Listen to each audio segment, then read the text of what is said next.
Now that we've created our part files and our drawings, we're ready to work on an assembly file. We're going to get our puzzle cube to be all put together like this, such that each part can't be grabbed and moved and separated from the others, so that the parts are in essence locked into their solution. To do this, we're going to create a new assembly file.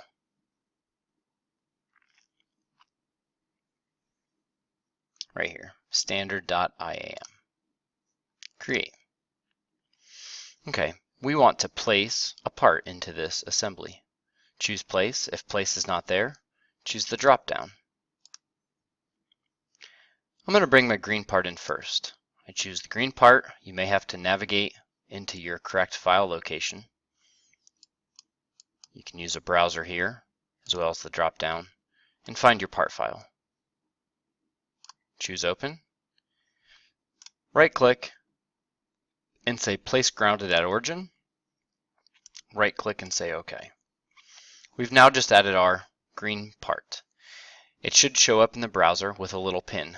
The first piece that you bring into an assembly file should be a grounded piece, meaning that you can't grab it and move it and twist it around. So it's going to be a grounded part that everything else will build off of. And there wasn't really anything special about the green part, I just had to pick apart. Okay, you want to go back and look at your solution. Now I have one here on the screen, but you may have yours as an isometric drawing that you did back in Activity 2. Because the green part's been grounded, I want to reorientate this to have the green part in the same view that it came in. And it was about like that. So bring this around. I'd like to look at an isometric so I can see more views and more parts. And we'll leave that here. Okay. So how about we bring the red piece in next? So it's going to sit underneath. And let's rotate this around a little bit. Just change the view we're looking at our file. Okay. So the red part's going to come underneath. I'm going to place, again, navigate to your part, hit open, click once, right click to say OK. All right. Now that you have your red part in the file, you may want to reposition it and get it aligned. And to do that, you can free rotate this part. You can right click and choose free rotate on the part and bring up this rotational tool so that you can move the red part around without moving the entire assembly file. So we can move just this piece and get it such that you can work with it well. The advice would be to try to get it in a similar orientation, but not to sit here and stress about it being too precise. So just to have it close, and then you can begin to work with it from there. Okay. So let's go back and look. So we've got kind of like a Z, if you will. It does make a 90-degree turn, but the 3 blocks in a row on the bottom, the 2 that stick out should fit underneath the green, and it has that turn there. Okay, so this looks like it's going to go approximately like that. You don't need to sit here and try to make this line up. We're going to use constraints to get these to stay together. Even if I could sit here and carefully take time to use my view cube, notice that we've got 3 different directions because of width, depth, and height. I could sit here, and in the right view I could be looking at depth. Let's rotate it around.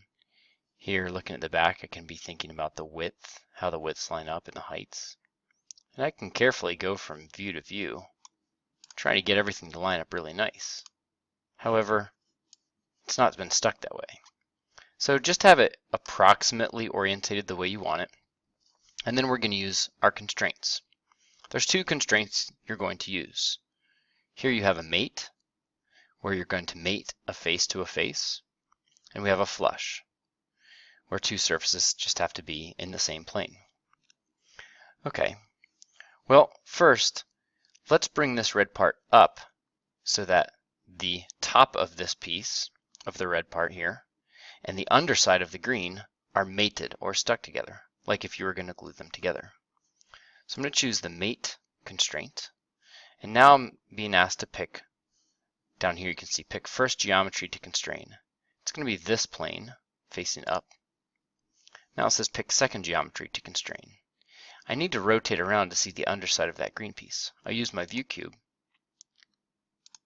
rotate around to where I can see the underside, and I'll select that. Hit apply, and I'll close the feature window. Now, it still looks like this red part is free to move. But if we change views, you'll be able to see that it's actually only moving right now left and right. I cannot move it up and down. If I rotate around this way, I can still move it this way. Okay, so I have movement in the x-axis and the z-axis, but not in the y. In order to lock down all 3 dimensions, we're going to have to use 3 different constraints. So let me separate this out this way, and let's use the same kind of mate constraint again, so that we can get, meant to have this angled, so we can have this face and then the inside of the green to be mated together. So constrain a mate, that face, rotate this around to that face, hit apply and close. Again, you can see that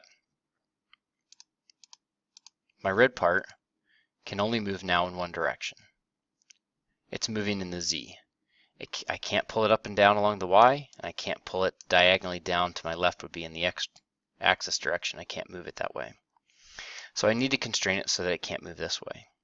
For this one, I'm going to use a flush mate. I'm going to have the face, the 2 outside faces here, be constrained to be flush. I'll choose flush, the green face, the red face, hit apply, and close the window.